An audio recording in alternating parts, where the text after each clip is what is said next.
Hola, muy buenos días. Mi nombre es Clara Janet Pérez Fernández.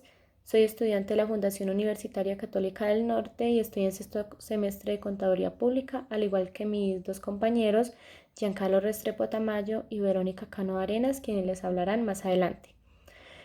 El día de hoy hablaremos unos temas basados en el documento Aspectos Generales del Proceso Presupuestal Colombiano del Ministerio de Hacienda y Crédito Público. Los temas a tratar en este libro son sobre el presupuesto público y los aspectos generales de la etapa del proceso presupuestal de los órganos que conforman el presupuesto general de la Nación.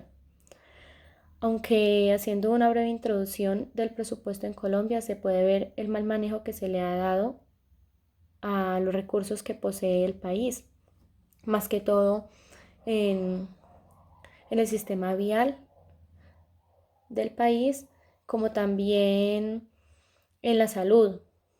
Hay muchas personas que no saben manejar estos ingresos y maquillan los documentos eh, diciendo que utilizaron cierta cantidad de dinero, mientras que a la hora de la verdad se han robado muchísimo dinero.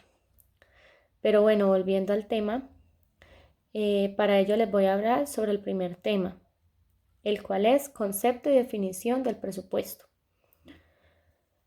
Los presupuestos son una herramienta de gestión fundamental para toda empresa, ya que permiten planificar, coordinar, controlar y evaluar las diferentes operaciones, recursos y actividades de esta. La definición más común para presupuesto dice que consiste en las previsiones anuales de ingresos y gastos de una organización, ya sea pública o privada. Otro concepto más explícito de presupuesto dice que es una herramienta que le permite al sector público cumplir con la producción de bienes o servicios públicos para la satisfacción de las necesidades de la población conforme al rol asignado al estado de la economía y sociedad del país. También, también se puede decir que presupuesto es un plan de acción dirigido a cumplir una meta prevista expresada en valores y términos financieros que debe cumplirse en determinado tiempo y bajo ciertas condiciones previstas. Este concepto se aplica a cada centro de responsabilidad de la organización. Eh, Ahora les voy a hablar sobre el segundo tema, el cual es funciones de la actividad presupuestal del Estado. Cabe resaltar que la presencia del Estado constituye un instrumento para garantizar la propiedad privada, el cumplimiento de los contratos y la libre competencia y otro conjunto de reglas importantes e indispensables para mantener el funcionamiento de la organización económica social del país. También se ha promovido y defendido la intervención activa del Estado en la producción directa de bienes y servicios, ya que contribuye a mejorar el desempeño de la economía y el bienestar de la población. En la mayor parte del siglo XX se ha podido ver que el Estado, para lograr sus objetivos, ha venido promoviendo de manera directa la producción de bienes y servicios, financiándola con recursos originados de diferentes fuentes, como por ejemplo impuestos, contribuciones, tasas, endeudamientos, etc. En los últimos años se ha venido mostrando que esta forma de provisión directa ha dado fallas y no es la manera más eficiente de hacerlo, generando en muchas ocasiones el despilfarro de recursos o pérdida de dinero necesariamente, como lo que les comenté anteriormente.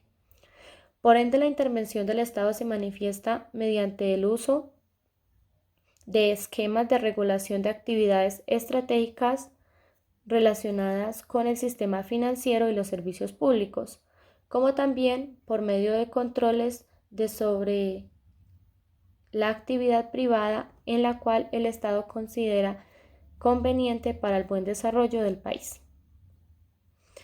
Ahora les voy a hablar, estas funciones se dividen en tres ítems, los cuales son: el primer ítem es función de asignación de recursos. Eso se puede definir como, o sea, quiere decir que son las provisiones o bienes sociales. Bueno, este ítem significa Es el proceso mediante el cual se adelanta la provisión de bienes o servicios o bienes sociales. Se puede entender como aquellos bienes cuyo suministro no pueden estar a cargo de los particulares.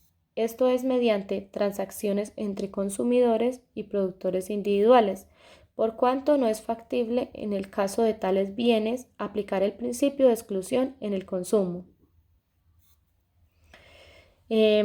En este caso se considera que a diferencia de lo que ocurre con los bienes privados, en este tipo de bienes no existe rivalidad en el consumo, en el sentido de que su demanda por parte de un individuo no disminuye su disponibilidad para los demás. Una frase muy importante de Bernal nos dice que al no ser factible la apropiación privada de dicho bien por parte de un individuo, tampoco se puede excluir a los demás de su disfrute. Bernal, 1994. Ahora les voy a hablar sobre el segundo ítem, el cual es función de distribución. Esta se puede definir como reducción de desigualdad social. Esta consiste en es la parte de la premisa de que no necesariamente la distribución de la renta y la riqueza que surge de la operación de los mercados, incluso cuando ésta ocurre en condiciones competitivas, constituye una distribución justa, es decir, que se considere socialmente deseable. La determinación de lo sociable deseable constituye en esencia una cuestión política y por lo mismo está sujeta a cambiar con el tiempo, según sea la organización social existente en ese momento. Una decisión de ese tipo es indicativa de que la sociedad ha convenido en sacrificar algo de eficiencia para mejorar la equidad y reducir la desigualdad social. Ahora les voy a hablar sobre el tercer ítem, el cual es política de estabilización y crecimiento. Se puede definir como el motor de crecimiento económico. Como se expresó antes, una importante vertiente de la teoría económica ha defendido el uso activo de la política presupuestaria, argumentario que ésta constituye un instrumento eficaz para alcanzar mayores niveles de ocupación de los factores y tasas de crecimiento económico positivas con estabilidad en el nivel de precios. En general, la intervención estatal se ha considerado un mecanismo anticíclico adecuado para contrarrestar las fluctuaciones indeseables de la economía. Pues como pueden ver, el gobierno tiene muy bien organizado cómo manejar el presupuesto del Estado, pero pues ya va es como los gobernantes, cómo sepan manejar estos recursos y pues hasta el momento siempre se han visto muchos errores y para ello tenemos que cambiar la mentalidad de nosotros y de las personas que suben al poder para pensar más en la comunidad y poder hacer un buen uso de estos recursos. Ahora continuará hablándoles mi compañero Giancarlos Restrepo Tamayo.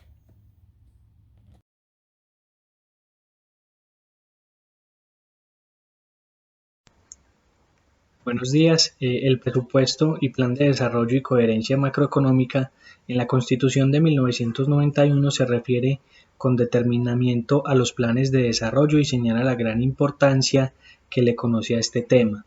El propósito del contribuyente y posteriormente del legislador ha sido de transformar y fortalecer la relación entre el plan de desarrollo y la Procuraduría General de la Nación, mejorando la asignación de los recursos e integrar las decisiones de mediano y largo plazo con la gestión del presupuesto. La concepción de que el presupuesto es también un instrumento de política macroeconómica se evidencia en dos principios presupuestales establecidos en la Ley 179 de 1994, el de coherencia macroeconómica, que busca garantizar que el presupuesto sea compatible con las metas económicas fijadas por el gobierno, el mecanismo de autorregulación, que determina que el crecimiento de los recursos presupuestales debe ser consistente con el crecimiento de la economía de forma de que no genere ningún desequilibrio macroeconómico. El presupuesto, en su esencia, antes que una herramienta jurídico-contable, constituye un instrumento de planificación y un componente importante en la política económica. El presupuesto es un instrumento que a través del cual se materializan las acciones del Estado y se ejecuta el Plan Nacional de Desarrollo. En estas circunstancias es indispensable que exista coherencia entre el presupuesto y las metas y objetivos definidos a través de la política económica. Más coherencia entre las políticas monetarias y cambiarias y las metas del crecimiento y la inflación. La conformación del Estado establece un conjunto de relaciones entre los diferentes componentes del sistema presupuestal. Entre estos y otros elementos fundamentales para el funcionamiento del esquema de la intervención del sector público como un Plan Nacional de Desarrollo, que tiene una perspectiva de largo plazo, y los demás instrumentos de política macroeconómica con un horizonte de corto y mediano plazo.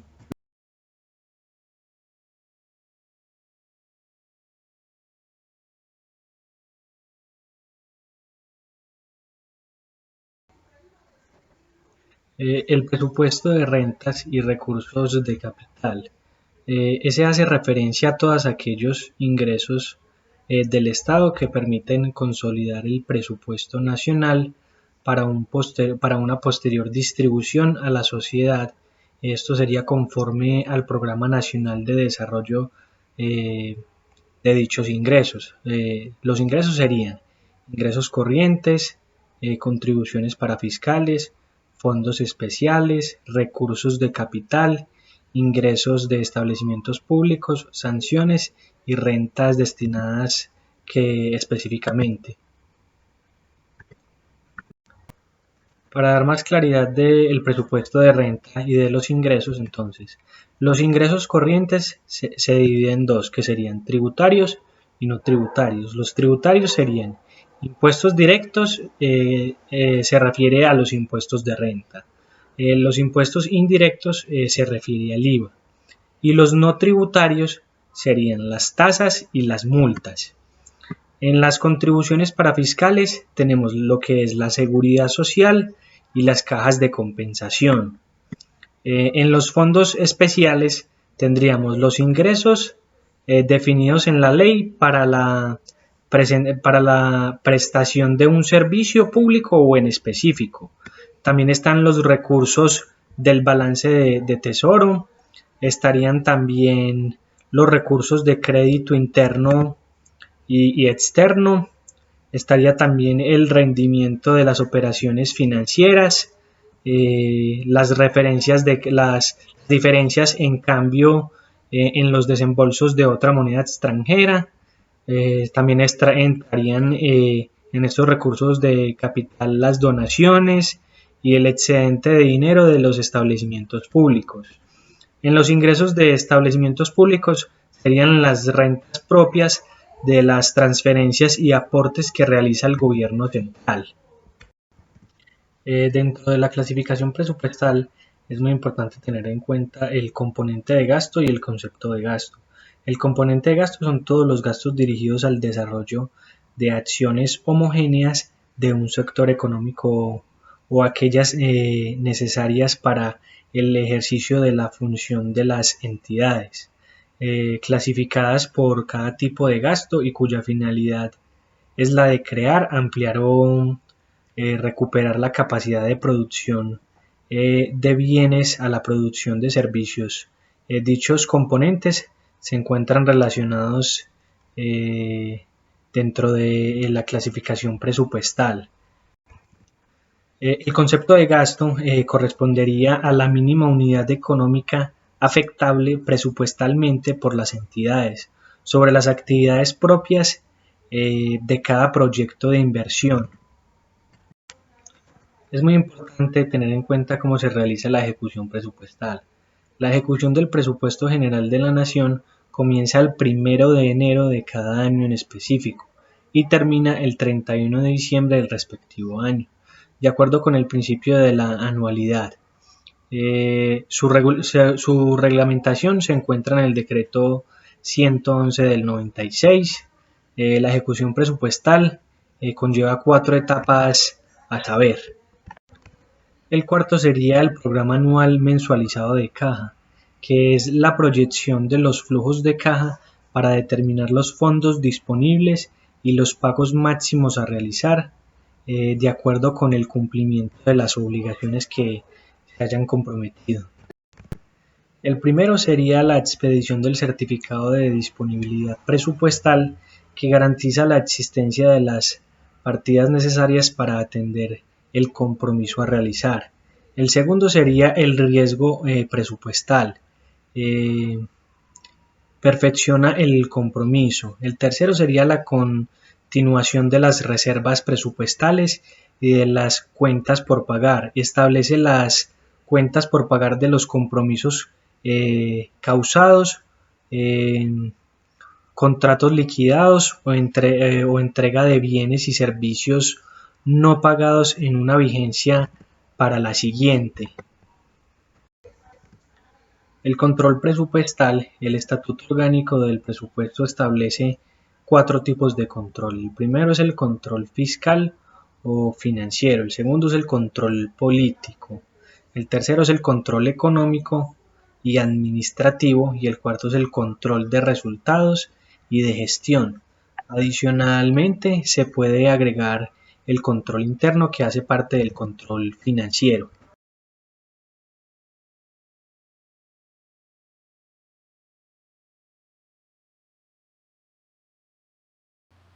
Bueno, por último vamos a hablar de la clasificación y definición del presupuesto de gastos.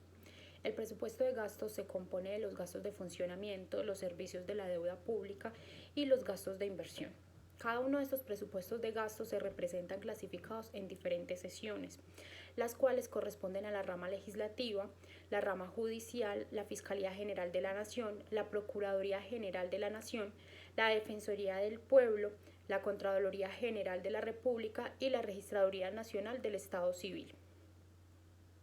Dentro de cada uno de estos órganos existen unidades ejecutoras cuyo presupuesto de gastos de funcionamiento se clasifican en aproximaciones para gastos de personal, gastos generales, transferencias corrientes, transferencias de capital y gastos de comercialización y producción. Vamos a hablar de cada uno de estos.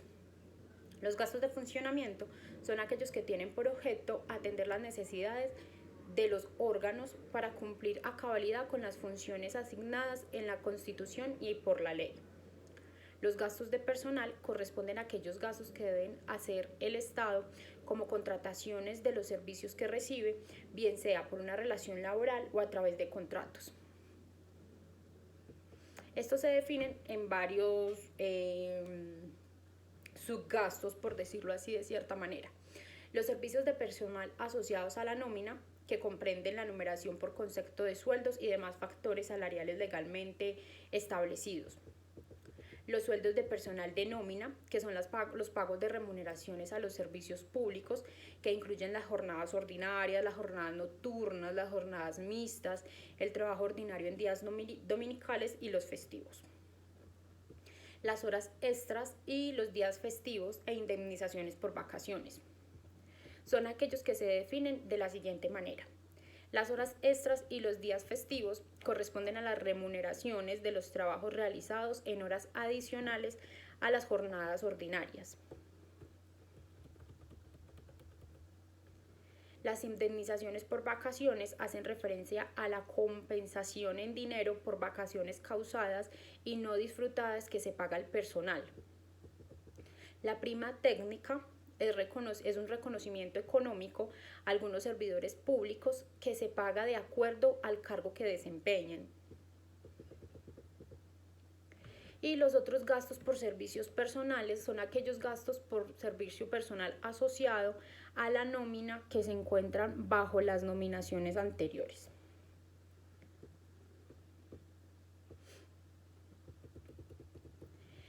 Dentro de los gastos por este concepto de otros servicios o otros gastos de servicios personales se encuentran los gastos de representación, las bonificaciones por servicios prestados, los subsidios de alimentación, la prima de vacaciones, las primas navideñas, las primas extraordinarias, los auxilios de transporte, las bonificaciones especiales de recreación, las primas de servicio.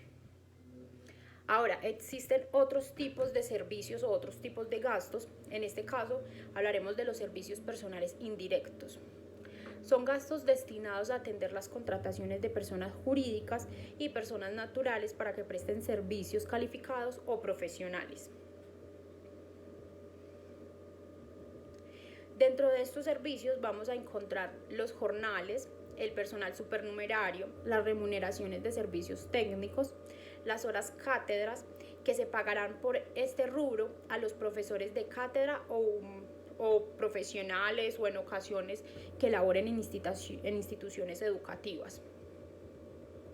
Y los honorarios. Bueno, otro concepto que debemos tener pues muy claro son las contribuciones inherentes a la nómina del sector privado y al sector público.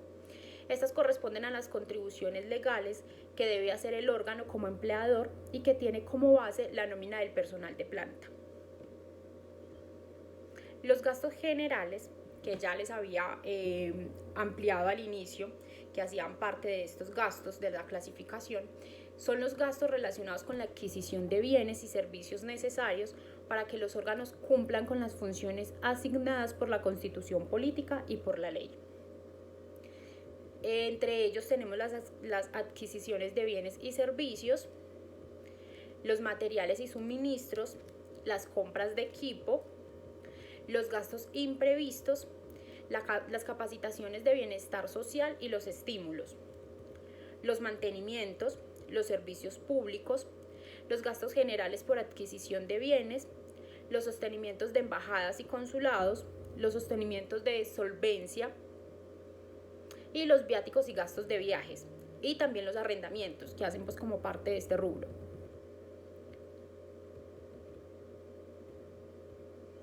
Bueno, vamos a hablar de los gastos de operaciones adeudadas y los gastos judiciales. Los gastos judiciales comprenden los gastos de los órganos que los órganos deben realizar para atender tanto la defensa del interés del Estado como los que vienen siendo como los honorarios de los abogados, los defensores, etc. Y los gastos de operación aduanera, corresponden a aquellos gastos que de acuerdo al artículo 106 y al artículo 107 de la Ley 6 de 1992 y del decreto 41 y del decreto 2117, de 1992 deben realizar la unidad administrativa y especial. También están los gastos por seguro, los gastos generales por adquisición de servicios, los transportes de internos, los sostenimientos de las embajadas y los consulados, los gastos reservados, las defensas de la hacienda pública, los impuestos y multas y las transferencias corrientes. Bueno, yo creo que dimos un corto repaso por todos estos gastos. Realmente es un tema muy extenso. Tiene muchísimos gastos y muchísimas, como sublíneas o subgastos que nos presentan y que nos muestran acerca de los gastos de los gastos públicos. Entonces, bueno, con esto damos por terminado. Muchas gracias y espero que haya sido entendible y legible. Que estén muy bien. Hasta luego.